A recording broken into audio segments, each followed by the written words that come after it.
Thanks to Beelink, they sent me the newest MiniPC, the J45, to review and test. Now this one, I'm only going to be testing it on how it is as a media server for Emby and Plex and a client. So that's what I'll be testing. So this is what they sent me. I will unpackage it. It came DHL, and boy, do they ship fast. So I'll go ahead and unbox it. They sure did package it well. Bubble wrap, plastic. So anyway, free sample to review. So I'll go ahead and open it up.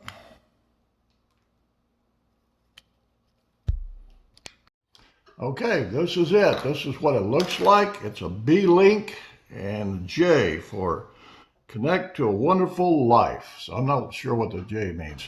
But anyway, it's an Intel Beelink.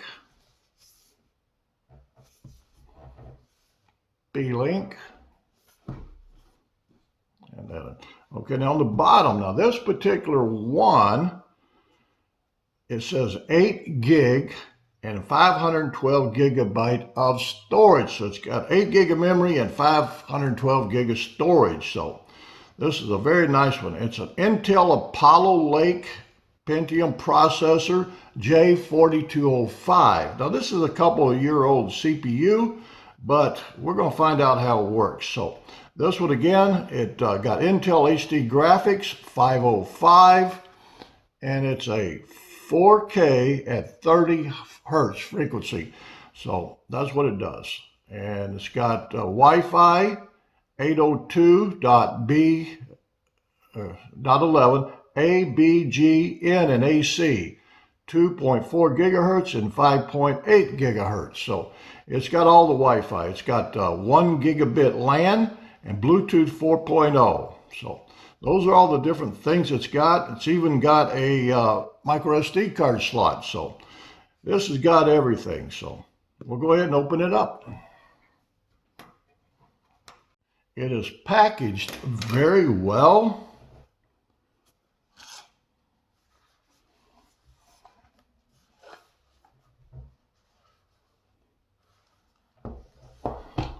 So let's go ahead and see what that does.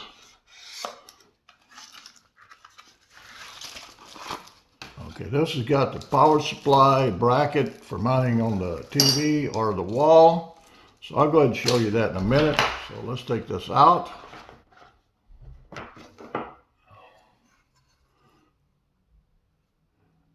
Very nice box. Plastic on the top, metal on the bottom. Vent holes. Now this does have a fan, so it's active cooling. It's not passive cooling, it's active cooling. So you got the DC 12 volt, HDMI, and HDMI. So you got 2 HDMI ports, gigabit LAN port, and 2 USB 2 ports, or excuse me, USB 3 ports. More ventilation, and there's the micro SD card slot. You don't see that much very often in these micro PCs, so that will come in handy. Again, now here's the front. That's a microphone and 2 more USB 3 ports. So that's what you got. So we're going to go ahead and hook it up. Now Trevor from Freak Tab, he has already done a review on this with all the specs and all the things that it can do. But what I'm going to do is show you how it works as a Emby server and a Plex server and also a client. So that's what I'm going to do now. So I'll go ahead and hook it up and set it up. But again, this is a Windows 10 Home Edition. Thank you. Okay, the power supply is a 12 volt, 2 amp. So that's a 24 volt, or excuse me, 24 watt power supply for this box. So it's quite powerful for a mini PC.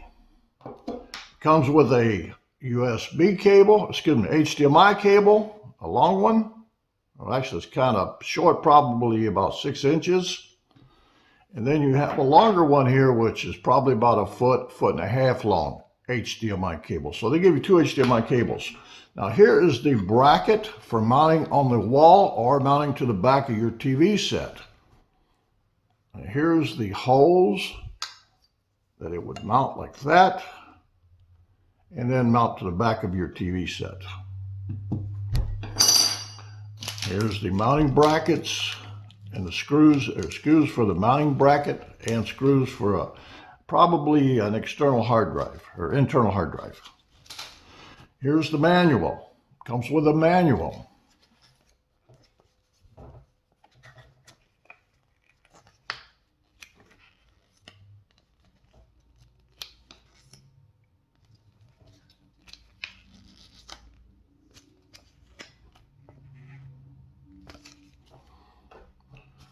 Then it comes with, if you have the following problems, please contact nextiongeek@gmail.com. So they provide you with a means to contact them through email, and they will help solve your problem. So that's a benefit. And then they have this card here that if you're satisfied, you let them know. And if you're dissatisfied, you let them know. So that's pretty much it. So let's go put it on the TV now. These are the remotes that I will be using. The alphanumeric keypad, it's got a mouse there too, but I prefer using a regular mouse. And here is a media player remote. So when you use the Emby Media Center, we use that remote. So that's the remotes I will be using.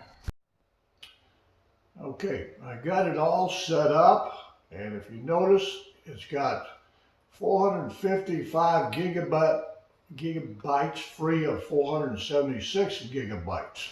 This is my external hard drive that I've got some of my movies and TV recordings on, and I've got about 2.1 terabyte free of 8 terabyte. So that's my network right there. Okay, here is the information. And the manufacturer is AZW. Gemini J45 is the model. It's an Intel Pentium CPU J4205 at 1.5 gigahertz. Got 8 gig installed memory, and it's got a 64-bit operating system.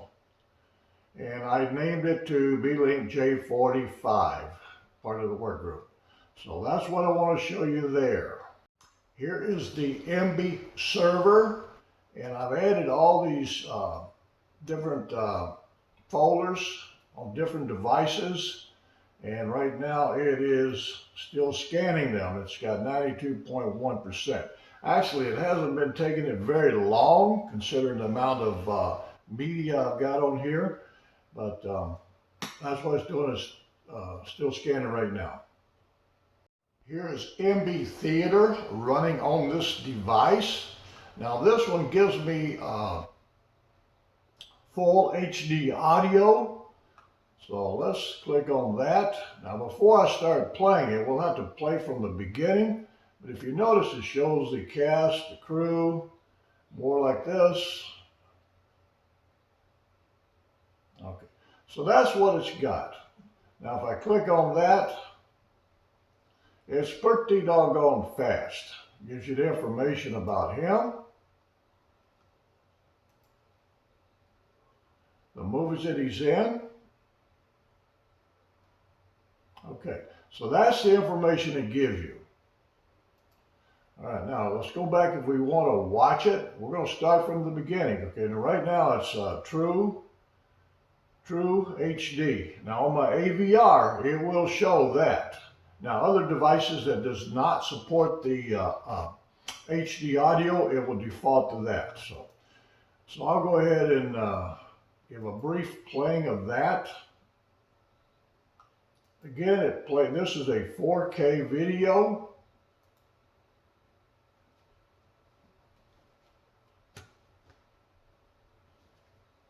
I cannot play it very long. Now I'm going to click on the stats for nerds. Now it's direct playing, and it's HEVC, that's 4K, so that's that. Now I'm going to show you in the top right hand corner, it plays it at 30 frames per second, so it automatically changed the frame rate. So So that plays very well. And again, my AVR shows DTHD, which is digital, or excuse me, Dolby Digital HD. I can't even pronounce it anymore. Most of my devices will not play this Back to the Future Blu-ray rips because it is recorded in VC1, and most of my Amlogic boxes will not play that. This, however, plays it perfectly. Now, right now, the audio says DTS-HD-MA, Master Audio. So go ahead and click on the Stats for Nerds. And again, it's direct playing, and that's that VC1. So this one struggles on a lot of different devices. So this box plays it perfectly. So for a media player, this works fantastic. This box also supports the live TV. There's the TV guide. Now there, it's easier using a different remote. Now I should have about 14 days of guide data on here. That's what it looks like. And again, it plays them perfectly.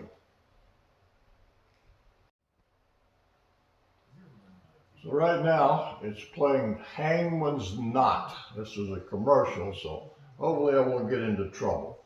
So it plays the TV channels perfectly. However, it is a little bit slow on changing the channels, but that's just the nature of the beast, I guess. So.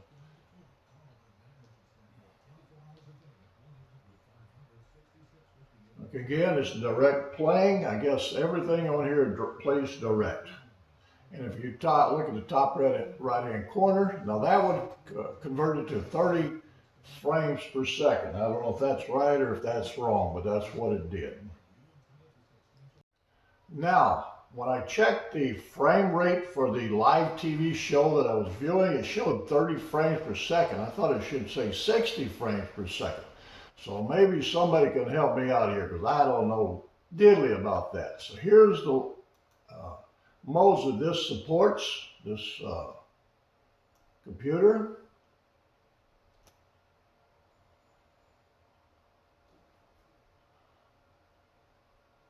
Now, I'm sure that a TV show that we were watching was probably a 720 by 480, probably interlaced that one there. 30 hertz.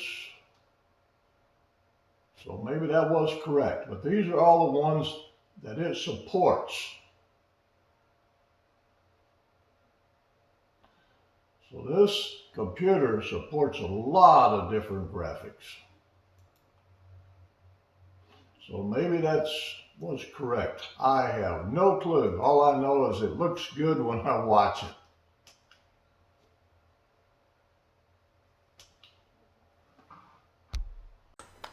For testing purposes, to see how many streams I can stream where it's transcoding, I tried 4 different devices simultaneously. They're all playing right now and playing perfectly. So the Android KM8 is playing Back to the Future 2, and it's transcoding because my devices are Amlogic and they do not natively play VC1 codec, so they transcode. So the Philips TV, same thing. Apparently it's got Amlogic SoC in that. It cannot play that VC1 codec, so I'm playing Dirty Dozen on that one, and it's transcoding. The other one is a MS Pro Mikol, and again, it's transcoding and playing perfectly. Another one, the GT King, that's the new Android TV box I've got. Again, it's transcoding and it's playing perfectly. So it's transcoding 4 different devices. So it's working good. So that's what I wanted to see. And it's not even breaking a sweat. So there's plenty more room for more transcoding. Trevor from FreakTab did a pretty good write-up on this box.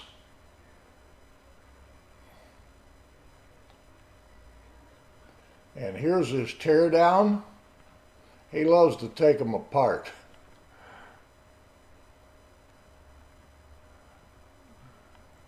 Okay, he's got the lid off of it. Now he's got the guts out of it. There's the fan. Very low profile fan, I might add.